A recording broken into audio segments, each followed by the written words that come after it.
Hello friends, welcome back to our channel. ഇന്ന് നമ്മൾ കാണാൻ പോകുന്നത് അടുത്തിടെ തെലുങ്കിൽ പുറത്തിറങ്ങിയ ബൃന്ദ എന്ന ക്രൈം ത്രില്ലർ സീരീസ് ആണ്. സിറ്റിയിൽ വ്യത്യസ്തമായ രീതിയിൽ നടക്കുന്ന ഒരു സീരിയൽ കില്ലിംഗ്, അത് അന്വേഷിച്ചിറങ്ങുന്ന നായക നേരിടുന്ന വെല്ലുവിളികളും അതിനെല്ലാം തരണം ചെയ്ത് അവൾ എങ്ങനെ ഈ കേസ് സോൾവ് ചെയ്യുന്നുവെന്നും നമുക്ക് സീരീസ് കണ്ടു തന്നെ അറിയാം. കഥയുടെ തുടക്കത്തിൽ തന്നെ കാടിനുള്ള ഗ്രാമത്തിൽ താമസിക്കുന്ന രണ്ട് ചെറിയ കുട്ടികളെയാണ് കാണിക്കുന്നത്. സത്യ എന്നാണ് ഈ കുട്ടിയുടെ പേര്. അവന്റെ സഹോദരിയുടെ പേര് ചിന്നി എന്നുമാണ്. സത്യക്ക് ചിന്നി എന്ന് പറഞ്ഞു കഴിഞ്ഞാൽ ജീവനായിരുന്നു. അവൾക്ക് വേണ്ടി അവനൊരു പാവ ഉണ്ടാക്കി കൊടുക്കുന്നു. ആ ഗ്രാമത്തിൽ കുറെ നാളായിട്ട് ഓരോ പ്രശ്നങ്ങൾ വന്നുകൊണ്ടേയിരിക്കുകയായിരുന്നു. ആൾക്കാർക്ക് ആഹാരം കണ്ടെത്താൻ സാധിക്കുന്നില്ല. എങ്ങും പട്ടിണിയും ദാരിദ്ര്യവും മാത്രം. പലരും അസുഖങ്ങൾ കാരണം മരിച്ചു പോകുന്നു. ഇതിന്റെ എല്ലാം പിന്നില് ദേവിയുടെ കോപമാണെന്നാണ് അവിടുത്തെ ഒരു സ്വാമി പറയുന്നത്. ആ കോപം മാറ്റി ഈ ഗ്രാമത്തെ രക്ഷിക്കണമെങ്കിൽ ഒരു പെൺകുട്ടിയെ ബലി കൊടുക്കണമെന്ന് അയാൾ പറയുന്നു. അയാൾ അതിനായി തിരഞ്ഞെടുക്കുന്നതാകട്ടെ സത്യയുടെ അനിയത്തി ചിന്നിയെയും. അവളെ വെറുതെ വിടണമെന്ന് അവളുടെ അമ്മയും സത്യയും കരഞ്ഞു പറഞ്ഞെങ്കിലും ആ ഗ്രാമനിവാസികൾ കേട്ടില്ല. പിറ്റേന്ന് തന്നെ അവർ അവളെ ബലി കൊടുക്കാൻ തീരുമാനിച്ചിരിക്കുകയായിരുന്നു. അതുകൊണ്ട് അന്ന് രാത്രി തന്നെ ചിന്നിയും സത്യയും കൊണ്ട് അവരുടെ അമ്മയാകട്ടെ ആ ഗ്രാമം വിട്ട് ദൂരേക്ക് പോകാൻ ശ്രമിക്കുന്നു. എന്നാൽ ഇത് മനസ്സിലാക്കിയ ആൾക്കാർ അവരെ പിന്തുടരുന്നു. പോകുന്ന വഴിയിൽ ചിന്നിയുടെ കയ്യിൽ നിന്നും സത്യ കൊടുത്ത പാവ താഴെ വീഴുന്നുണ്ട്. അവനത് എടുക്കാൻ വേണ്ടിയിട്ട് തിരിഞ്ഞോടുന്നുണ്ട്. അപ്പോഴേക്കും ആൾക്കാർ അവരെ പിടിക്കാൻ അടുത്തെത്തിയിരുന്നു. അവൻ പാവയും എടുത്തുകൊണ്ട് തിരിച്ചോടിച്ചെന്നെങ്കിലും അവന്റെ അമ്മയും ചിന്നിയും പോയ വഴി അവന് മനസ്സിലായില്ല. കാടിനുള്ളിൽ അവന് വഴിതെറ്റി. ചിന്നിയുടെ അമ്മയാകട്ടെ പോകുന്ന വഴിയിൽ ഒരു ലോറി നിർത്തിയിട്ടിരുന്നത് കാണുന്നുണ്ട്. സത്യയെ അവർ തിരഞ്ഞെങ്കിലും കണ്ടില്ല. സത്യക്ക് വേണ്ടിയിട്ട് അവർ പുറത്തു തന്നെ വെയിറ്റ് ചെയ്ത് നിൽക്കുകയായിരുന്നു. പക്ഷെ അപ്പോഴേക്കും ആൾക്കാർ വന്നിട്ട് അവരെ പിടിക്കുന്നു. ചിന്നിയും കൊണ്ട് ആ വണ്ടി ദൂരേക്ക് പോയിരുന്നു. പിന്നീട് കാണിക്കുന്നത് വർഷങ്ങൾക്ക് ശേഷമുള്ള കഥയാണ്. ചിന്നി വളർന്നു വലുതായിരിക്കുന്നു. അതാണ് നമ്മുടെ നായിക. അവളുടെ യഥാർത്ഥ പേര് ബൃന്ദ എന്നാണ്. ടേബിളിലായിട്ട് ഒരാളുടെ കൂടെ അവൾ നിൽക്കുന്ന ഫോട്ടോയും ഉണ്ടായിരുന്നു. അവളെ ഈ നിലയിൽ വളർത്തി വലുതാക്കിയ അവൾ അച്ഛനെന്ന് വിളിക്കുന്ന വ്യക്തിയായിരുന്നു അത്. അയാളും അയാളുടെ വൈഫും ചേർന്നിട്ടാണ് ബൃന്ദയെ ഈ നിലയിലാക്കിയത്. ബൃന്ദയുടെ താഴെയായി അവർക്കൊരു സ്വന്തം മകൾ ഉണ്ടായിരുന്നു. അവളുടെ പേര് ചുട്കി എന്നാണ്. ബൃന്ദ തന്റെ ചേച്ചിയല്ല എന്നുള്ള കാര്യം ചുട്കിക്ക് അറിയാം. അതുകൊണ്ട് ബൃന്ദയുമായിട്ട് അവൾക്ക് അത്ര അടുപ്പമൊന്നും തന്നെ ഉണ്ടായിരുന്നില്ല. ചുട്കിക്ക് ഉറ്റ സുഹൃത്തുക്കളായ രണ്ട് പയ്യന്മാരുണ്ടായിരുന്നു. അവരുടെ കൂടെയാണ് അവൾ ദിവസവും സ്കൂളിലേക്ക് പോയിക്കൊണ്ടിരുന്നത്. ബൃന്ദ അവിടുത്തെ പോലീസ് സ്റ്റേഷനിലെ SI ആയിരുന്നു. അവൾക്ക് ആ സ്റ്റേഷനിലെ ആരുമായിട്ടും വലിയ കമ്പനി ഒന്നും തന്നെ ഇല്ല. ആരെങ്കിലും ഗുഡ് മോർണിംഗ് പറഞ്ഞാലും അവൾ തിരിച്ചു പറയില്ലായിരുന്നു. ആ സ്റ്റേഷനിലെ മറ്റൊരു SI ആയ സാരഥിയും അവിടുത്തെ കോൺസ്റ്റബിള് രമണനും ബൃന്ദയെ പറ്റി സംസാരിച്ചുകൊണ്ട് നിൽക്കുകയായിരുന്നു. അവൾ എന്നും അവിടേക്ക് വരികയും എന്തൊക്കെയോ കമ്പ്യൂട്ടറിൽ വർക്ക് ചെയ്യുകയും തിരിച്ചു പോവുകയും ചെയ്യുന്നത് കാണാം. ആരുമായിട്ടും ഒരു സഹകരണവുമില്ല. അവിടുത്തെ CA ആയ സോളമനും ബൃന്ദയെ അധികം ഇഷ്ടമല്ലായിരുന്നു. ഈ സ്റ്റേഷനിൽ ഒരു കേസും വരരുത് എന്നായിരുന്നു അയാൾ ആഗ്രഹിച്ചിരുന്നത്. വന്നാലും തന്നെ അത് എത്രയും പെട്ടെന്ന് ക്ലോസ് ചെയ്യാനാണ് അയാൾക്ക് താല്പര്യം. ഒരു കേസിന്റെ പിറകെയും അന്വേഷണത്തിന് പോകാൻ അയാൾക്ക് തീരെ താല്പര്യമില്ലായിരുന്നു. അങ്ങനെയിരിക്കെ ഒരു അലക്കുകാരിയുടെ മകനാകട്ടെ നഗരത്തിലൂടെ ഒഴുകുന്ന ഒരു പുഴയുടെ വക്കിലായിട്ട് ഒരു ഡെഡ് ബോഡി അടിഞ്ഞു കിടക്കുന്നത് കാണുന്നു. അങ്ങനെ ബൃന്ദയുടെ സ്റ്റേഷനിൽ നിന്ന് ബൃന്ദ ഉൾപ്പെടെയുള്ള പോലീസുകാരും മീഡിയ എല്ലാം അവിടേക്ക് വരുന്നുണ്ട്. ആ ഡെഡ് ബോഡിക്ക് ഒരാഴ്ചത്തെ പഴക്കമുണ്ടായിരുന്നു. ഡെഡ് ബോഡിയുടെ ശരീരത്തിലൊക്കെ എലി കടിച്ച പാടുകളും ഉണ്ടായിരുന്നു. ഒരു ഡ്രെയിനേജിൽ നിന്നാണ് ഇത് ഒഴുകി ഇങ്ങോട്ട് വന്നിരിക്കുന്നത്. സോളമൻ പറയുന്നുണ്ട് അയാൾ ആത്മഹത്യ ചെയ്തതാണെന്നും ഡ്രെയിനേജിലെ എലികളാണ് അയാളെ കടിച്ചതെന്നും. അതുകൊണ്ട് പോസ്റ്റ്മോർട്ടം ഒക്കെ കഴിഞ്ഞിട്ട് ഈ കേസ് അങ്ങ് ക്ലോസ് ചെയ്തേക്കാൻ. അങ്ങനെ ബോഡി പോസ്റ്റ്മോർട്ടത്തിനായിട്ട് കൊണ്ടുപോകുന്ന സമയത്ത് ബൃന്ദ ആ ബോഡി നന്നായിട്ട് വീക്ഷിക്കുന്നുണ്ട്. അങ്ങനെ അവിടുത്തെ ഫോർമാലിറ്റീസ് എല്ലാം കഴിഞ്ഞിട്ട് പോകാൻ നേരം രാത്രിയായിരുന്നു. ബൃന്ദ തനിയെ വരുന്ന കണ്ടിട്ട് സാരഥി അവളെ ഒരു ചായ കുടിക്കാൻ വിളിക്കുന്നുണ്ട്. പോകുന്ന വഴി അവർ ബൃന്ദയെ വീട്ടിലാക്കാമെന്നും പറയുന്നു. ആ കോൺസ്റ്റബിൾ ഉൾപ്പെടെ എല്ലാവരും ഇത് ആത്മഹത്യയാണെന്ന് വിശ്വസിച്ചുകൊണ്ടിരിക്കെ ബൃന്ദ പറയുന്നുണ്ട് ഇത് ആത്മഹത്യയല്ലെന്നും മർഡർ ആണെന്നും. ശരീരത്തിൽ ഒരുപാട് തവണ കത്തിക്കൊണ്ട് കുത്തിയ പാടുകളുണ്ട്. അയാളെ ബ്രൂട്ടലി മർഡർ ചെയ്തിട്ട് ചാക്കിലാക്കി കല്ല് കെട്ടി വെള്ളത്തിൽ താഴ്ത്തിയതാണ്. ആ ഡ്രെയിനേജിലെ എലികള് ചാക്ക് കടിച്ചു പൊട്ടിക്കുകയും അങ്ങനെ മൃതദേഹം പുറത്തു വരികയും ചെയ്തതാണ്. അതാണ് ഒഴുകി ഇവിടേക്ക് വന്നത്. അവളുടെ അനുമാനങ്ങളെല്ലാം തന്നെ കേട്ടിട്ട് സാരഥിയും കോൺസ്റ്റബിളും ചിരിക്കുന്നു. അന്ന് രാത്രി ഉറങ്ങാൻ കിടന്ന ബൃന്ദയാകട്ടെ തന്റെ കുട്ടിക്കാലം എല്ലാം തന്നെ സ്വപ്നം കാണുന്നുണ്ട്. അവളുടെ ചേട്ടനെ പറ്റിയും അമ്മയെ പറ്റിയും എല്ലാം തന്നെ. കുട്ടിക്കാലത്തെ ഈ ട്രോമയും സ്വപ്നം കാണക്കവും ഒക്കെ കാരണം അവൾ മെഡിക്കേഷൻസ് എടുക്കുന്നുണ്ടായിരുന്നു. അങ്ങനെ പിറ്റേന്ന് പോസ്റ്റ്മോർട്ടം കഴിഞ്ഞപ്പോൾ അവിടുത്തെ ഡോക്ടർ സാരഥിയോട് സോളമനോട് പറയുന്നുണ്ട് മരിച്ച വ്യക്തിയുടെ തലയ്ക്ക് അടിയേറ്റിട്ടുണ്ട്. അയാളുടെ ശരീരത്തിൽ 16 തവണ കുത്തിയിട്ടുണ്ട്. എലികളല്ലാതെ വേറെന്തോ ഒരു ജീവി കടിച്ച പാടും ആ ബോഡിയിൽ ഉണ്ടായിരുന്നു. കൊന്ന ശേഷം ചാക്കിലാക്കി കല്ല് കെട്ടി താഴ്ത്തിയതാണെന്നും അയാൾ പറയുന്നു. ഇതെല്ലാം കേട്ടപ്പോൾ സാരഥിക്ക് മനസ്സിലായി ബൃന്ദ കണ്ടെത്തിയ കാര്യങ്ങളെല്ലാം ശരിയാണെന്ന്. അങ്ങനെ ആ ഡെഡ് ബോഡി ആരുടേതാണെന്ന് കണ്ടെത്താൻ വേണ്ടിയിട്ട് അവർ മിസ്സിംഗ് കേസുകൾ അന്വേഷിക്കാൻ തുടങ്ങിയിരുന്നു. അടുത്ത ഒരു വർഷത്തിനിടെ വന്ന മിസ്സിംഗ് കേസുകൾ ഏതൊക്കെയാണെന്ന്. സാരഥിക്ക് ബൃന്ദയെ കൂടി അതിൽ ഉൾപ്പെടുത്തണമെന്ന് തോന്നി. അങ്ങനെ അവളോടും പോയിരുന്ന് അത് കണ്ടെത്താൻ പറയുന്നു. അങ്ങനെ അന്ന് രാത്രി ബൃന്ദ സാരഥിയോട് ചോദിച്ചിട്ട് ആ പോസ്റ്റ്മോർട്ടം റിപ്പോർട്ട് അവളുടെ വീട്ടിലേക്ക് കൊണ്ടുപോകുന്നു. അന്ന് രാത്രി മുഴുവൻ അവളത് നന്നായിട്ട് പഠിച്ചിട്ട് പിറ്റേന്ന് രാവിലെ സാരഥിയോട് പോയി പറയുന്നുണ്ട് എല്ലാ മിസ്സിംഗ് കേസുകളും നമ്മൾ നോക്കേണ്ട കാര്യമില്ല, റെയിൽവേസിലോ കോൾ മൈൻസിലോ ജോലി ചെയ്തവരുടെ മിസ്സിംഗ് കേസ് മാത്രം നോക്കിയാൽ മതിയെന്ന്. റിപ്പോർട്ട്സ് പ്രകാരം അയാളുടെ ശരീരത്തിൽ നിന്നും ആ ചാക്കിൽ നിന്നുമൊക്കെ കൽക്കരിയുടെയും ഗ്രനൈറ്റ്സിന്റെ അംശം കണ്ടെത്തിയിട്ടുണ്ട്. മാത്രമല്ല അയാളുടെ കാലിൽ നിറയെ ചെറിയ ചെറിയ പോറലുകൾ ഉണ്ടായിരുന്നു. അത് കൂടുതലും റെയിൽവേസിൽ ജോലി ചെയ്യുന്ന ആൾക്കാരുടെ കാലുകളിൽ കാണുന്ന തരത്തിലുള്ളതാണ്. അങ്ങനെ പിന്നീട് അവർ ആ രീതിയിൽ മിസ്സിംഗ് കേസുകൾ അന്വേഷിക്കാൻ തുടങ്ങിയിരുന്നു. അങ്ങനെ ഏകദേശം 32ഓളം പേരുടെ മിസ്സിംഗ് കേസ് അവർ കണ്ടെത്തി. അവരുടെ ഫാമിലി എല്ലാം വിവരം അറിയിച്ചിട്ട് ആ ഡെഡ് ബോഡി വന്ന് ഐഡന്റിഫൈ ചെയ്യാൻ പറയുന്നുണ്ട്. അങ്ങനെ അവസാനം ഒരു സ്ത്രീയും അവരുടെ മകളും ചേർന്നിട്ട് ആ ബോഡി ഐഡന്റിഫൈ ചെയ്യുന്നുണ്ട്. അത് അവരുടെ ഹസ്ബൻഡിന്റെ ബോഡിയായിരുന്നു. അയാളുടെ പേര് തിലക് എന്നാണ്. അയാൾ റെയിൽവേയിലായിരുന്നു ജോലി ചെയ്തിരുന്നത്. കുറെ നാൾ മുമ്പ് ജോലിക്ക് പോയ അയാളെ പിന്നീട് പെട്ടെന്ന് കാണാതാവുകയായിരുന്നു. ബോഡി ഐഡന്റിഫൈ ചെയ്ത സ്ഥിതിക്ക് ഈ കേസ് ക്ലോസ് ചെയ്യാൻ സോളമൻ പറയുന്നുണ്ട്. എന്നാൽ ബൃന്ദ ആ കേസ് ക്ലോസ് ചെയ്യാൻ തയ്യാറല്ലായിരുന്നു. അവൾ വീണ്ടും അതിനെപ്പറ്റി അന്വേഷിക്കാൻ തുടങ്ങി. അന്ന് രാത്രി ആ ബോഡി കിട്ടിയ സ്ഥലത്തേക്ക് അവൾ പോകുന്നുണ്ട്. അവിടേക്ക് ബോഡി എത്തണമെങ്കിൽ എവിടെ നിന്നായിരിക്കും അത് ഒഴുകി വന്നതെന്ന് അവൾ ചിന്തിക്കുന്നു. അങ്ങനെ ബോഡി ഡംപ് ചെയ്യാൻ സാധ്യതയുള്ള പല ഡ്രെയിനേജുകളിലേക്കും അവൾ പോകുന്നുണ്ട്. പുഴയുടെ പല ഭാഗങ്ങളിലും പോയി അന്വേഷിക്കുന്നു.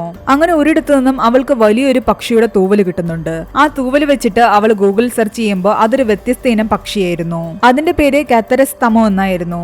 ആ പക്ഷി മനുഷ്യ ശരീരത്തിൽ ഉണ്ടാക്കുന്ന മുറിവുകളുടെ ചിത്രങ്ങളും ഗൂഗിളിലുണ്ടായിരുന്നു. അത് ആ ഡെഡ് ബോഡിയിൽ കണ്ട അതേ പാടുകൾ തന്നെയായിരുന്നു. ഈ പക്ഷി കടിച്ച പാട് തന്നെയാണ് ആ ഡെഡ് ബോഡിയിൽ നിന്ന് അവൾക്ക് മനസ്സിലായി. അതേ സമയത്ത് മറ്റൊരിടത്ത് ഡാൻസ് ചെയ്തുകൊണ്ട് നിൽക്കുന്ന ഒരു വ്യക്തിയെ കാണിക്കുന്നുണ്ട്. അയാളുടെ കയ്യിലാകട്ടെ കവറിലായി കുറച്ച് മാംസം ഉണ്ടായിരുന്നു. കുറെ നേരം ഡാൻസ് ഒക്കെ ചെയ്ത് കഴിഞ്ഞിട്ട് അയാൾ അവിടെ നിന്നും തന്റെ താവളത്തിലേക്ക് പോകുന്നു. അവിടെ അയാൾ ആഹാരം പാകം ചെയ്ത ശേഷം അയാൾ കൊണ്ടുവന്ന മാംസം അയാൾ വളർത്തുന്ന അയാളുടെ പെറ്റിന് കൊടുക്കുന്നു. അത് നേരത്തെ ബൃന്ദ ഗൂഗിൾ കണ്ട അതേ പക്ഷിയായിരുന്നു. ഇയാൾ തന്നെയായിരുന്നു ബൃന്ദ അന്വേഷിച്ചുകൊണ്ടിരുന്ന ആ കില്ലർ. അയാളുടെ സഞ്ചിയിലായിട്ട് മൂവിയുടെ തുടക്കത്തിൽ കാണിച്ച സത്യ ചിന്നിക്ക് വേണ്ടി ഉണ്ടാക്കിയ അതേ പാവ കാണുന്നുണ്ട്. അവൻ ആ പാവയെ ചിന്നി എന്ന് വിളിക്കുന്നുണ്ട്. സീരീസിന്റെ ആദ്യത്തെ എപ്പിസോഡ് ഇവിടെ അവസാനിക്കുകയാണ്. രണ്ടാമത്തെ എപ്പിസോഡിന്റെ തുടക്കത്തിൽ കാണിക്കുന്നത് അന്ന് ചിന്നിയെ ലോറിൽ കയറ്റിയ ശേഷം പിന്നീട് എന്ത് സംഭവിച്ചു എന്നുള്ള കഥയാണ്. ബലി കൊടുക്കേണ്ട ചിന്നി ഇവിടെ നിന്ന് രക്ഷപ്പെട്ടു പോയത് കാരണം മറ്റൊരു പെൺകുട്ടിയെ ബലി കൊടുക്കാൻ ആ സ്വാമി പറയുന്നു. ഗ്രാമത്തെ രക്ഷിച്ച് ദേവിയുടെ കോപം അടക്കാൻ വേണ്ടിയിട്ട് ഒരാൾ സ്വന്തം മകളെ തന്നെ മുന്നിലേക്ക് നീട്ടി നിർത്തുന്നു. ചിന്നിയുടെ അമ്മയെ അവർ പിടിച്ചുകൊണ്ടുവന്ന് ഒരുപാട് ഉപദ്രവിച്ചിരുന്നു. ഒരു കുഞ്ഞിനെ പോലും ബലി കൊടുക്കരുതെന്ന് അവർ കരഞ്ഞു പറയുന്നുണ്ടായിരുന്നു. എന്നാൽ അവരെല്ലാവരും ചേർന്നിട്ട് ആ കൊച്ചു പെൺകുട്ടിയെ ദേവിക്ക് ബലി കൊടുക്കുന്നു. ആ പെൺകുട്ടിയുടെ നിലവിളി കേട്ടിട്ട് കാട്ടിൽ അമ്മയും ചിന്നിയും തെരഞ്ഞുകൊണ്ടിരുന്ന സത്യ അവിടേക്ക് ഓടി വരുന്നു. അവൻ വരുമ്പോഴേക്കും അവന്റെ അമ്മയെയും അവർ കൊന്നുകളഞ്ഞിരുന്നു. അവൻ ചെന്ന് നോക്കുമ്പോൾ കാണുന്നത് ആ പെൺകുട്ടി കത്തി അമരുന്നതായിരുന്നു. അത് തന്റെ ചിന്നിയാണെന്ന് അവൻ തെറ്റിദ്ധരിക്കുന്നു. അവൻ ആ നാട്ടുകാരോട് മുഴുവൻ ദേഷ്യമാകാൻ തുടങ്ങി. തന്റെ അമ്മയും മരിച്ചു, സഹോദരിയും മരിച്ചു എന്ന് വിശ്വസിച്ച അവനാകട്ടെ അന്ന് രാത്രി ആ നാട്ടിലെ എല്ലാ ജനങ്ങളെയും തീ കൊളുത്തി കൊല്ലുകയാണ്. അവരുടെ എല്ലാം വീടിന് ഉറങ്ങിക്കിടന്നപ്പോൾ അവൻ തീ വെച്ചു. അങ്ങനെ കഥ വീണ്ടും പ്രസന്റിലേക്ക് വരികയാണ്. സാരഥി രാവിലെ സ്റ്റേഷനിലേക്ക് പോകാൻ റെഡിയാവുകയാണ്. അവന്റെ വൈഫ് ലേഖയാകട്ടെ അവളുടെ അമ്മയോട് സംസാരിച്ചുകൊണ്ടാണ് അവന് വേണ്ടി ഫുഡ് പാക്ക് ചെയ്തുകൊണ്ടിരുന്നത്. വിവാഹം കഴിഞ്ഞ് 10 വർഷങ്ങൾ കഴിഞ്ഞിട്ടും അവർക്ക് കുട്ടികളില്ല. അവരുടെ വീടിനടുത്തായിട്ടൊരു സ്വാമി വന്നിട്ടുണ്ടെന്നും ആ സ്വാമിയെ പോയി കാണാനും അവളോട് അവളുടെ അമ്മ പറയുന്നുണ്ട്. എന്നാൽ അവൾക്ക് അതിലൊന്നും വലിയ വിശ്വാസമില്ലായിരുന്നു. അവൾ സാരഥിയോട് പറയുന്നുണ്ട് നമുക്ക് ഡോക്ടറെ തന്നെ ഒന്നുകൂടെ പോയി കാണാമെന്ന്. സാരഥി സ്റ്റേഷനിലേക്ക് എത്തിയതും സാരഥിയെ തന്നെ വെയിറ്റ് ചെയ്തിരിക്കുകയായിരുന്നു ബൃന്ദ. സാരഥിയോട് അവൾ കണ്ടെത്തിയ കാര്യങ്ങളെല്ലാം തന്നെ പറയുന്നുണ്ട്. എന്നാൽ അവനതൊന്നും കേൾക്കാൻ വലിയ ഇൻട്രസ്റ്റ് ഇല്ലായിരുന്നു. ആ തൂവലും ആ പക്ഷിയെ പറ്റിയൊക്കെ അവൾ പറയുന്നുണ്ട്. അത് ഡേഞ്ചറസ് ആയിട്ടുള്ള ഒരു ബേർഡാണെന്നും മനുഷ്യന്റെ മാംസം പോലും കഴിക്കുമെന്നും പറയുന്നു. എല്ലാ വർഷവും ഇന്തോനേഷ്യയിൽ നിന്ന് ഹിമാലയത്തിലേക്ക് സഞ്ചരിക്കുന്ന പക്ഷിയാണിത്. ഇന്ത്യയിലെങ്ങും തന്നെ അതിനെ അങ്ങനെ കാണാൻ കിട്ടില്ല. അന്വേഷണം ഈ രീതിയിൽ നമുക്ക് മുന്നോട്ട് കൊണ്ടുപോകാന്ന് പറയുമ്പോൾ അയാൾ പറയുന്നുണ്ട് ആ തൂവല് എവിടെ നിന്നെങ്കിലും ഒഴുകി വന്നതായിരിക്കാമെന്ന്. എന്നാൽ ബൃന്ദ വീണ്ടും അതിനെപ്പറ്റി അന്വേഷിക്കാൻ ഇറങ്ങുന്നു. അവൾ പക്ഷികളെ വിൽക്കുന്ന പലയിടത്തും പോയി അന്വേഷിക്കുന്നുണ്ട്. എന്നിട്ട് മരിച്ചുപോയ തിലകന്റെ വീട്ടിലേക്കും പോകുന്നുണ്ട്. ആ പക്ഷി ആരെങ്കിലും കണ്ടിട്ടുണ്ടോ എന്ന് അന്വേഷിക്കുന്നുണ്ട്. അവരാരും തന്നെ കണ്ടിട്ടുണ്ടായിരുന്നില്ല. തിലക് ജോലി ചെയ്തിരുന്ന സ്റ്റേഷനിലേക്കും പോകുന്നു. അവിടെ എങ്ങും തന്നെ ആർക്കും അയാളുമായിട്ടൊരു പ്രശ്നവും ഉണ്ടായിരുന്നില്ല.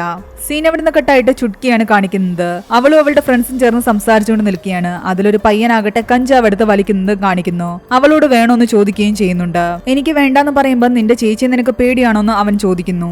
അത് കേട്ടതും അവൾ അത് വാങ്ങിച്ചു വലിക്കുന്നു. എന്നിട്ട് തനിക്കാരെയും പേടിയില്ലാന്ന് പറയുന്നു. മാത്രമല്ല അതെന്റെ ചേച്ചിയല്ലാന്നും അവള് പറയുന്നു.